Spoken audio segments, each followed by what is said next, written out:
सुनिए अर्घ्य सेनगुप्ता और स्वप्निल त्रिपाठी का ये खास लेख। जब संविधान सभा के सदस्य संविधान के आधिकारिक अंग्रेजी पाठ पर हस्ताक्षर कर रहे थे, तब राष्ट्रपति डॉक्टर राजेंद्र प्रसाद ने सदन के समक्ष उसका एक हिंदी अनुवाद भी प्रस्तुत किया और सदस्यों से उस पर भी हस्ताक्षर करने का अनुरोध किया। ये कदम संविधान सभा के भीतर उठी उस सशक्त मांग से प्रेरित था कि संविधान किसी औपनिवेशिक भाषा में नहीं, बल्कि जनता की भाषा में होना चाहिए।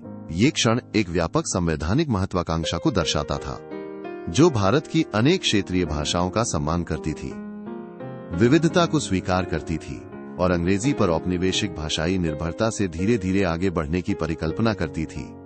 हिंदी को इस दिशा में एक आरंभ माना गया था, न कि इस लक्ष्य की एकमात्र अभिव्यक्ति। हिंदी को राजभाषा के रूप में परिकल्पित किया गया था, लेकिन अन्य भारतीय भाषाओं के निरंतर उपयोग और विकास के लिए स्पष्ट सुरक्षा उपाय भी किए गए थे। 8वीं अनुसूची ने 14 क्षेत्रीय भाषाओं को संवैधानिक मान्यता प्रदान की। अनुच्छेद 345 ने राज्यों को अधिकार दिया कि वे अपने राजकीय कार्यों के लिए राज्य में बोली जाने वाली एक या अधिक भाषाओं को अपनाएं, और अनुच्छेद 347 ने राष्ट्रपति को यह शक्ति दी कि वे राज्य की एक महत्वपूर्ण जनसंख्या द्वारा बोली जाने वाली भाषा को आधिकारिक मान्यता प्रदान कर सकें।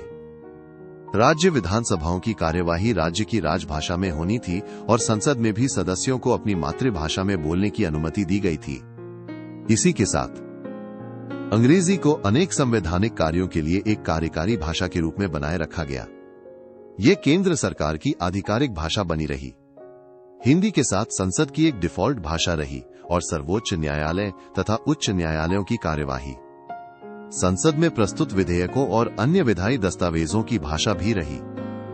स्वयं संविधान अंततः अंग्रेजी में ही अपनाया गया, एक ऐसा निर्णय जिसे लेकर कई सदस्यों ने खेद व्यक्त किया।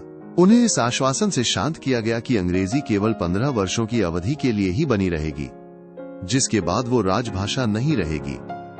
76 वर्ष बाद भी ये संवैधानिक वादा केवल आंशिक रूप से ही पूरा हो पाया है। अंग्रेजी से आगे बढ़ने का हर गंभीर प्रयास या तो ठहर गया या कमजोर पड़ गया या टाल दिया गया। समय के साथ अंग्रेजी केवल एक कार्यकारी भाषा ही नहीं रही, बल्कि संवैधानिक सत्ता की भाषा बन गई। उच्च न्यायालय और सर्वोच्च न्यायालय मुख्यतः अंग्रेजी में कार्य करते हैं। विधेयक और कानून अधिकतर अंग्रेजी में ही तैयार किए जाते हैं और उच्च स्तरीय आधिकारिक कार्य लगभग पूरी तरह उसी भाषा में संचालित होते हैं। ये स्थिति किसी एक निर्णय या सुनियोजित योजना का परिणाम नहीं थी, ये संस्थागत जड़ता और राजनीतिक सतर्कता से उत्पन्न हुई है। भाषाई बहुसंख्यकवाद को लेकर गहरी आशंकाएं, विशेष रूप से हिंदी के प्रभुत्व का भय, सुधार के प्रयासों को रोक देती रहीं।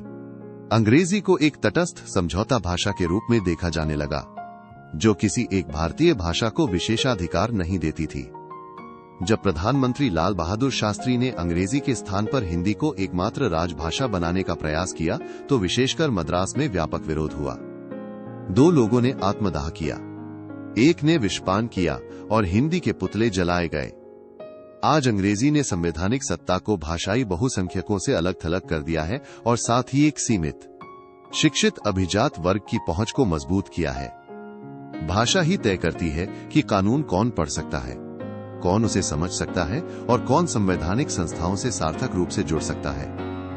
न्याय की प्राप्ति केवल अदालतों तक पहुंचने के अधिकार तक सीमित नहीं है, इसमें कार्यवाही, तर्क और निर्णय को समझ पाने की क्षमता भी शामिल है।